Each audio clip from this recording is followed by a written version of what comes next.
I want to ask a couple of 2028 questions. Let's roll this clip of Harry Enton on CNN talking about the plausibility of an Alexandria Ocasio-Cortez presidential run.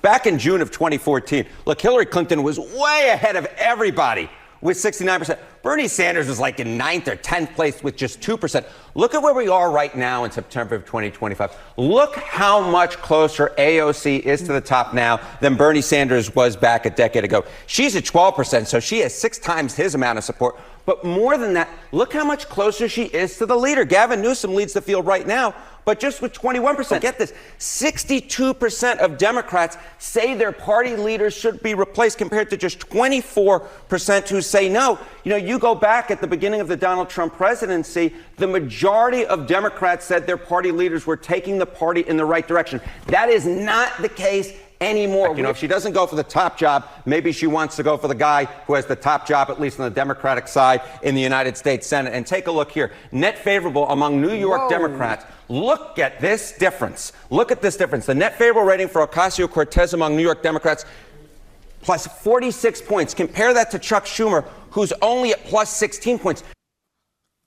I mean, amazing, not entirely surprising with the side-by-side to Schumer, Dave, but Kamala Harris was on Rachel Maddow's show tonight. She's on a book tour promoting a book that's sort of a retrospective on the disastrous end of the 2024 campaign when the torch was passed to her. And we have a clip. She endorsed the, quote, the Democratic candidate in the New York City mayoral race, which is a huge question on everybody's mind. Obviously, that's Zohran Mamdani, who defeated Andrew Cuomo. But she also came out and called Donald Trump a tyrant. Let's go ahead and roll the clip. And right now we are dealing with, as I called him at my speech on the ellipse, a tyrant. We used to compare the strength of our democracy to communist dictators. That's what we're dealing with right now in Donald Trump.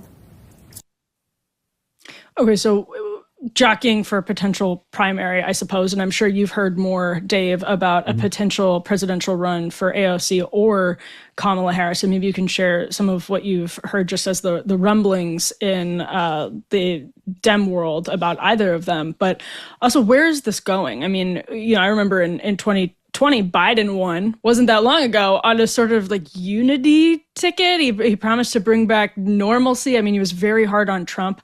He wasn't quite as polarized as the other Democrats in the race when they were jockeying for the nomination in 2020. So is that going to be something we see totally out the window in this 2028 primary as we get closer?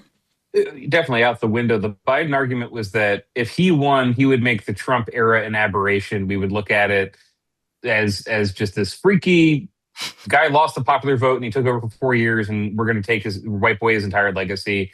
And Democrats don't think that way anymore. That's not possible. If they wanted to stand up the government the way it was on January 19th, they kind of couldn't. How they would need to go about refunding, recreating agencies. They can't think that way anymore. Biden is, because I wrote about the Kamala book today, and then she's going to tour it all week, and I'll see her at one of the stops this week. She is finishing the job of distancing Democrats from Biden. She's not kind to him in the book. She has she did it with Todd Frankel, so it's not all her writing. But there are a few mentions of Biden that don't have some sort of line. A couple sentences later about how Biden didn't respect her, the team didn't respect her, Joe Biden didn't, and who deserves the blame for losing the election. The theme of the book is basically lots of people, least of all her. Least of all her, she inherited a situation from Biden that was hard to get a win out of. She was part of the administration that was mishandling immigration, but says that they just didn't explain it well enough. She, on Gaza, behind the scenes, was working on Biden and saying that he needed to handle it differently, but he didn't. So both of them failed in different ways during the campaign. And yeah, that sets up the situation that Harry was talking about in that clip, where the base of the party, they want to vote for Democrats. They've been voting for Democrats in special elections. Every time they can, they turn out. They're turning out tomorrow in Arizona for a special. I'm sure they'll win just fine. They think that their leaders told them they would make Trump go away, and they didn't, and that's unforgivable. So no one who is close to that process, and they're kind of getting cordoned off. Even Buttigieg has one foot inside the Biden administration. He spent 4 years inside there. but he got out before Harris in talking about things he would have done differently. He has said that Biden shouldn't have run again. She's now said that she should have pushed him. This is the thing. It's in the book, but she was harder on Maddow that she should have pushed him to run. He's going to be not erased from Democratic history, but the story will be that the party made a mistake by giving him the wheel. And really, I think that would be different when he passes away. And I'm not saying it's about to happen. He's an old man. He's battling cancer. Until that happens, the version of politics he lived by at the end of his career, totally being banished from the party. Now, the AOC position, I covered her rallies with Sanders. I spent the most time in Denver to see a full day of rallies, behind the scenes, etc. I did find when I was talking to people at the rallies, I was looking for in the crowds. You only have so much time at a rally, but I was looking for people who might have shown up to see any normal Democrat or just do their errands, not people with a lot of Bernie gear. And they liked AOC, and they were already talking themselves into thinking that a woman can't win. They can't watch a woman get nominated and lose again. She has that disadvantage. Does she poll better than Bernie early when he was running against Hillary Clinton? Sure, she does, but does she in a presidential race reach people that Bernie voter who doesn't really like the left but thinks Bernie's honest? So far, she hasn't in polling.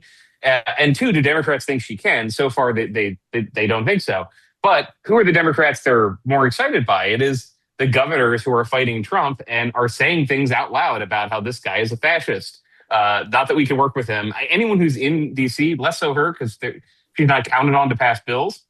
Anyone in D.C. is at a disadvantage compared to J.B. Pritzker, to an extent Newsom, Wes Moore to an extent, to these governors who can just give speeches about how they're fighting him and say that not just, it's an aberration, but that this is American fascism and that we need, get me in there and I'm going to uproot it. That's just not what Biden was saying. Biden made it sound like with his pen on day one, he could undo everything Trump did. You just described a category that is so important, but you put it so simply and so well, which is Bernie voters who don't like the left. And it's the same as Trump voters who don't like the right. Dave Portnoy.